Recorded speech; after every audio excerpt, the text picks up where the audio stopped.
EPS இது ராஜபாட்டை என்கிற தலைப்பில் என் கருத்துக்களை பதிவு செய்கிறேன். கிட்டத்தட்ட உங்களுக்கு ஏற்பட்ட இடர்களை, இன்னல்களை, மனவேதனைகளை நீங்கள் தாண்டிவிட்டீர்கள் என்றே நான் கருதுகிறேன். இது ஏதோ ஒரு பாசத்தால் சொல்வதல்ல. உங்களுக்கு இருக்கிற, உங்களை சுற்றி இருக்கிற நபர்களை, சூழ்நிலைகளை ஆராய்ந்த பிறகு ஏற்பட்ட தெளிவின் அடிப்படையில் வருகிற கருத்தை தவிர வேறொன்றுமில்லை. 90% நீங்கள் உங்கள் பிரச்சனைகளெல்லாம் தாண்டி ராஜபாட்டையில் காலெடுத்து வைத்து விட்டீர்கள். என்ன செய்ய வேண்டும், என்ன செய்யக்கூடாது என்பதை நீங்கள்தான் முழுவதுமாக முடிவு செய்ய வேண்டும் என்பதில் எனக்கு எந்தவிதமான தயக்கம், இரண்டாவது கருத்து வேறுபாடு இல்லை. ஆனால் உங்களுக்கு இதை நீங்கள் செய்யலாம், இதை செய்வது தவிர்ப்பது உங்களுக்கு நல்லது, உங்களுக்கு மட்டுமல்லாமல் நாட்டுக்கும் நல்லது என்று சொல்லக்கூடிய உரிமை நீங்கள் வழங்கவில்லை என்றாலும், நானாகவே எடுத்துக்கொண்டதாக இருந்தாலும் கூட அந்த உரிமை எனக்கு இருப்பதாக நான் மனமாற நம்புகிறேன். அந்த அடிப்படையில்தான் உங்கள் ராஜபாட்டையை பற்றிய என்னுடைய கனவுகளை விவரித்து சொல்கிறேன். நீங்கள் ஒரு பாப்புலரான தொலைக்காட்சி, அநேகமாக தமிழகத்தினுடைய மிக பிரபலமான தொலைக்காட்சி ஒரு செய்தி தொலைக்காட்சி மட்டுமல்ல, எல்லாம் வைத்திருக்கிறார்கள். கிட்டத்தட்ட ஒரு 10 சேனல் வைத்திருக்கிறார்கள். ஒரே ஒரு குழுமத்தின் கீழ் வருகிறது. தமிழ்நாட்டினுடைய முதல் தனியார் தொலைக்காட்சியும் அதுதான். அவர்கள் எப்படியாவது, எந்த சந்தர்ப்பத்திலாவது உங்களை எதிர்த்து நான் பேசிவிட மாட்டேனா என்று தொடர்ந்து தங்களை தயார்படுத்தி கொண்டு என்னை அழைக்கிறார்கள். நான் ஏன் அழைக்கப்படுகிறேன் என்பதை முற்றிலும் உணர்ந்தே நான் அங்கு செல்லுகிற காரணத்தால் அந்த ஒரு மணி நேரமும் நான் மிகுந்த எச்சரிக்கை உணர்வோடு இருக்கிறேன். ஒவ்வொரு முறையும் அவர்கள் எதிர்பார்க்கிற உங்களை பற்றிய எந்த கருத்தும், எதிர்கருத்தும் நான் வெளிப்படுத்துவதில்லை. இன்னும் சொல்ல போனால், மிக ஆழமான உங்கள் மீது இருக்கிற நம்பிக்கையை, அன்பை நான் வெளிப்படுத்துகிறேன். கிட்டத்தட்ட ஒவ்வொரு முறையும் அவர்களுக்கு ஒரு மன வருத்தத்தை நான் உண்டாக்குகிறேன் என்றாலும், அல்லது என்னை அழைத்து அவர்களாகவே அதை தேடிக்கொள்கிறார்கள் என்றாலும் கூட, எனக்கு அதில் ஒரு சின்ன மகிழ்ச்சியையும் தாண்டி பெருமை இருக்கத்தான் செய்கிறது. எனக்கு வேண்டிய தொலைக்காட்சிகளிலே, ஓரளவு நடுநிலையோடு இருக்கிற தொலைக்காட்சிகளிலே பங்கேற்கிற போது எனக்கு இருக்கிற சுதந்திரம் அந்த குறிப்பிட்ட குழும பெரிய தொலைக்காட்சியில் கிடைப்பதில்லை. அவர்கள் கேட்கிற ஒவ்வொன்றும் எனக்கு வெட்டுகிற குழி என்பதை நான் ஆழமாக புரிந்து கொண்டிருக்கிற காரணத்தால் நான் தாண்டி போக வேண்டியிருக்கிறது. நான் நம்புகிற இறைவன் அருளால் நேற்று மாலை வரை, அதாவது 9/11 மாலை வரை, அதை 24ஆம் ஆண்டு வெற்றிகரமாகவே தாண்டிவிட்டேன். நேற்றும் இது நடந்தது. ஆனால் அவர்கள் என் வாயிலிருந்து உங்களை எதிர்த்து ஏதாவது ஒரு வார்த்தை வந்துவிடாதா என்று முயற்சி செய்கிற ஒவ்வொரு நேரமும் நான் என் முன்னோர்கள் செய்த புண்ணியத்தால் அவர்கள் கொஞ்சம் சற்றும் எதிர்பார்க்காத உங்களை பற்றிய ஒரு கருத்தை, உங்கள் மீது எனக்கு இருக்கிற நம்பிக்கையை வெளிப்படுத்துகிற கருத்தை நான் சொல்லுகிறேன். கொஞ்சம் வருத்தப்படுகிறார்கள். ஆனாலும் அவர்களை பாராட்டுகிறேன். அவர்கள் தொடர்ந்து என்னை அழைத்து என் வாயிலிருந்து உங்களை பற்றி ஏதாவது வந்துவிடுமா என்கிற ஆவலில் விட்டு கொடுக்காமல் முயற்சிக்கிறார்கள். இன்று வரை நான் அவர்கள் எதிர்பார்த்த எதையும், எந்த சொல்லையும் கூட பயன்படுத்தவில்லை. நான் இப்போது ஏன் ராஜபாட்டை என்று சொல்லுகிறேன் என்றால், கிட்டத்தட்ட நீங்கள் உள்கட்சி விவகாரங்களை தாண்டிவிட்டீர்கள். உள்கட்சி சில பேர் உங்கள் அருகே இருந்து உங்களை நிமிர்ந்து பார்த்தபோது கண்களில் இருந்த கோபம் இப்போது ஆச்சரியமாக மாறிவிட்டது என்று நான் மிகுந்த பணிவோடு கருதுகிறேன்.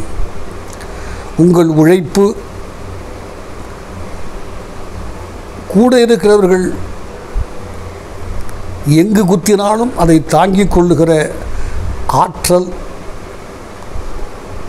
அதை குத்திவிட்டார்களே இரத்தம் வருகிறதே என்பதை வெளிப்படுத்தாத ஒரு சிறிய புன்னகை கீற்று. இதனால் மட்டுமே நீங்கள் அவைகளையெல்லாம் கடந்து போயிருக்கிறீர்கள்.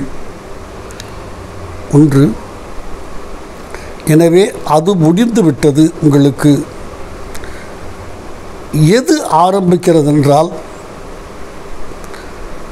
நான் பல தொலைக்காட்சிகளில் சொல்லியிருக்கிறேன், இந்த சுமித்ராவின் தாய்மடியை பார்க்கிறவர்களுக்கும் அது தெரிய வேண்டும் என்பதனால்தான் இதில் விவரிக்கிறேன். இன்றைக்கு திராவிட முன்னேற்றக் கழகத்தோடு தமிழக வெற்றிக் கழகம் கூட்டு இல்லை என்பதை தெள்ளத் தெளிவாக சொல்லியிருக்கிறார்கள். பாரதிய ஜனதா கட்சியோடு இல்லை என்றும் அறிவித்திருக்கிறார்கள். அண்ணா திராவிட முன்னேற்றக் கழகத்தோடு தான் கூட்டு, திரு இபிஎஸ் தலைமையில் இருக்கிற கட்சியோடு தான் என்பதை வெளிப்படையாக அறிவிக்கவில்லை. நீங்களும் அதை மிகுந்த ராஜதந்திரத்தோடு கொஞ்சம் கண்ணியத்தோடும் கையாண்டு, கொள்கை வேறு, கூட்டணி வேறு, கூட்டணி என்பது தேர்தல் நேரத்தில் வைக்கப்பட வேண்டியது என்று மிகுந்த கவனத்தோடு வார்த்தைகளை எடுத்து விட்டிருக்கிறீர்கள். இது அந்த கட்சி ஜோசப் விஜயுடைய கட்சி அதிமுக அண்ணா திராவிட முன்னேற்றக் கழகத்தோடு தான் கூட்டு என்பது கிட்டத்தட்ட முடிந்துவிட்ட நிலையில் 2026 சட்டமன்ற தேர்தலில் எவையெல்லாம் சாதகங்கள் என்று நான் சொல்லுகிறேன். ஒன்று, அவர்கள் அதிமுகவோடு கூட்டு வைக்கிற இந்த பின்னணியில் அதிமுக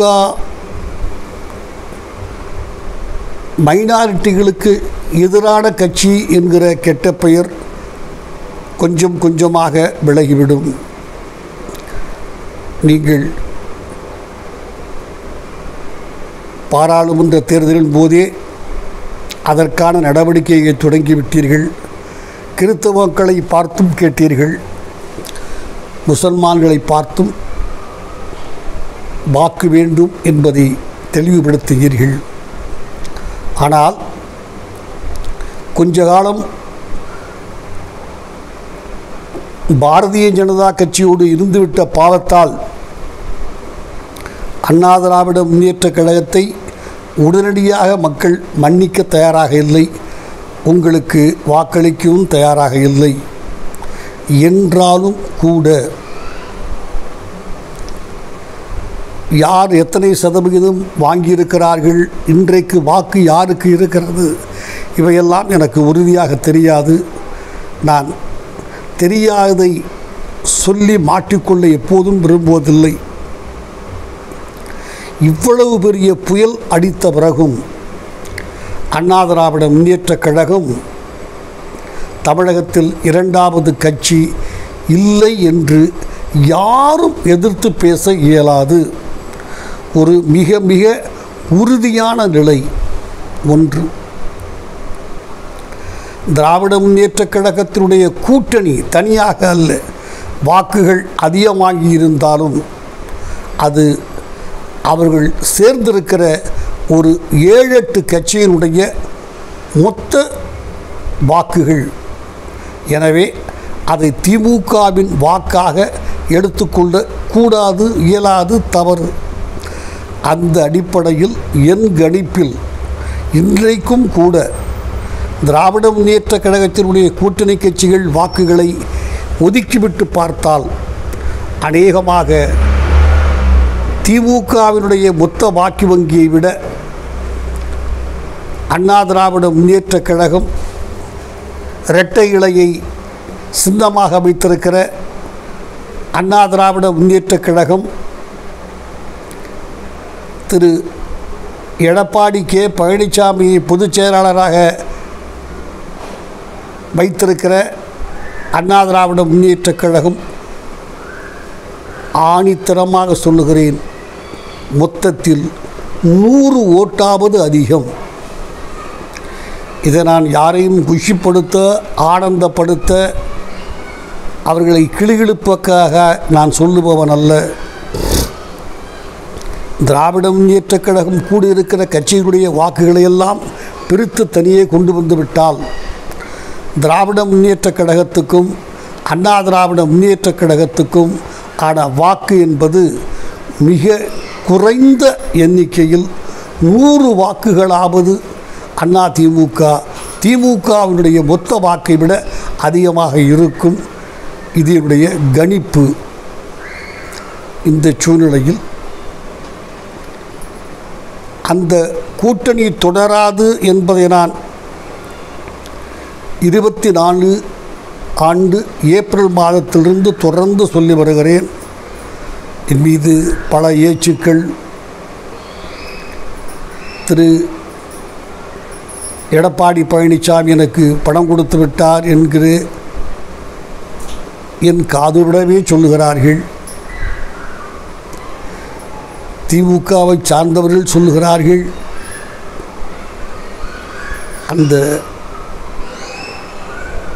என்னுடைய தொலைக்காட்சியினுடைய விவாதங்களில் நான் பேசியது வெளியிடுகிற போது அதன் கீழே போடப்படுகிற வார்த்தைகள், நான் பணம் வாங்கிவிட்டேன். எடப்பாடி பழனிசாமிகள் மீது எனக்கு மிகுந்த அன்பு இருக்கிறது. 2 முறை அவருடைய சென்னை வீட்டுக்கு போயிருந்தேன். 2 முறை எனக்கு காஃபி கொடுத்தார். அவர் இந்த தீபாவளிக்கு நான் யாரிடமும் எதையும் பெறுவதில்லை என்பதை உறுதியாக இருந்தாலும் அவர் என் மீது வைத்திருக்கிற தனிப்பட்ட அன்பின் காரணமாக 2 கிலோ உயர் ரக இனிப்புகள் அனுப்பியிருந்தார். மறுக்க இயலாத சூழ்நிலையில் நான் வாங்கினேன். நானும் வாங்கிக் கொண்டு சில நண்பர்களுக்கும் கொடுத்தேன். இதை தவிர என் அன்னையின் மீது சத்தியமாக திரு எடப்பாடிக்கும் எனக்கும் ஒரு பைசா அளவு கூட உறவு கிடையாது. இறைவன் அருளால் நான் வசதியாக இருக்கிறேன். இந்த பிறவியில் எனக்கு என்ன இறைவன் கொடுக்க வேண்டியமோ அது அத்தனையும் கொடுத்துவிட்ட காரணத்தால் இன்னும் உயிரோடு இருக்கிற 2 ஆண்டுகள் யாரிடமும் நான் கை நீட்டி யாசகம் பெற வேண்டிய எந்த பெயரில் வாங்கினாலும் அது யாசகம்தான். அது இழிவுதான், அவமானம்தான், அசிங்கம்தான் என்பதை உணர்ந்திருக்கிறேன். பெறாமல் உலக வாழ்க்கையை முடித்து கொண்டு போய்விடுவேன் என்று நான் மனமாற நம்புகிறேன். 2 விஷயங்களை திரு விஜய் கட்சியோடு சேருகிற காரணத்தால் மைனாரிட்டிக்கு விரோதி என்கிற கெட்ட பெயர் அதுவாக போய்விடும். நல்லது, மைனாரிட்டி வாக்குகள் கிடைக்கும். யாருக்கு எத்தனை இடங்கள் என்பதையெல்லாம் தேர்தல் நெருங்க பேசி தீர்த்து கொள்ள வேண்டிய விஷயம். தேமுதிக இப்போது இருக்கிறார்கள். பாராளுமன்ற தேர்தலில் அண்ணா திராவிட முன்னேற்றக் கழகம் தடுமாறிய போது கூட துணை நின்றவர்கள். அவர்களை விட்டுவிடக்கூடாது. என்ன சீட்டு கொடுக்க முடியுமோ கொடுக்க வேண்டும். அது மட்டுமல்லாமல் ஜவாஹிருல்லா அவர்களை கட்சியோடு இந்த கூட்டணியில் சேர்த்து கொண்டால் நான் அறிகிற வரை அவர் திமுக கூட்டணியில் தொடர விரும்பவில்லை என்று தெரிகிறது. 100க்கு 100 என்னால் அழுத்தம் திருத்தமாக சொல்ல இயலவில்லை. ஆனால் ஒரு கண்ணியமான மனிதர் அவர் வந்தால் அது ஒரு பலமாக இருக்கும் என்று கருதுகிறேன். சிறுபான்மை வாக்கு பெறுவதற்கு இன்னொரு சிறப்பு காரணம் இபிஎஸ்க்கு வரும் என்று நான் நம்புகிறேன். அநேகமாக சிபிஎம் மார்க்சிஸ்டுகள் வந்துவிடுவார்கள். மார்க்சிஸ்டுகளுக்கும் காங்கிரஸுக்கும் அந்த அளவு நெருக்கமில்லை. திமுகவையும் நான் அறிந்த வரையில், உணர்ந்த வரையில், புரிந்து கொண்ட வரையில் திமுகவையும் திமுக தமிழ்நாட்டு தலைமையையும் மன்னித்துவிடுங்கள், திமுக தலைமையையும் மார்க்சிஸ்ட் கம்யூனிஸ்ட் கட்சி முழு மனதாக அங்கீகரிக்கவில்லை. காரணங்கள் இப்போது அவசியமில்லை. கசப்பு இந்த பதிவினுடைய நோக்கமல்ல. எனவே அதனால்தான் அவர்கள் சோனியா காந்தியினுடைய மகளையும் எதிர்த்து ஒரு வேட்பாளர் வயநாட்டில் போடுகிறார்கள். கேரள நாட்டினுடைய முதலமைச்சர் பேசுகிற சில கருத்துக்களை, வாக்கியங்களை எல்லாம் பார்த்தால் அவருக்கு ஒன்றும் காங்கிரஸ் மீது காதல் இருப்பதாக தெரியவில்லை. எனவே அதுவும் நாள் நெருங்க தேர்தலை நோக்கி நகர்கிற போது, சட்டமன்ற தேர்தலை, மார்க்சிஸ்ட் கட்சியும் வந்துவிடும். இவர்கள் அதிமுக தலைமையில் கூட்டணி, முதலமைச்சர் திரு இபிஎஸ், திரு விஜய், சிபிஎம், தேமுதிக,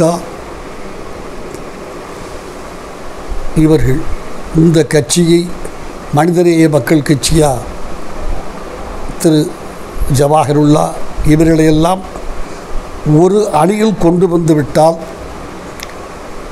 அநேகமாக தேர்தலை நோக்கி நெருங்க 1-2 கட்சிகள் வரக்கூடிய வாய்ப்பு இருக்கிறது. அது மிகச் சிறப்பாக அமையும்.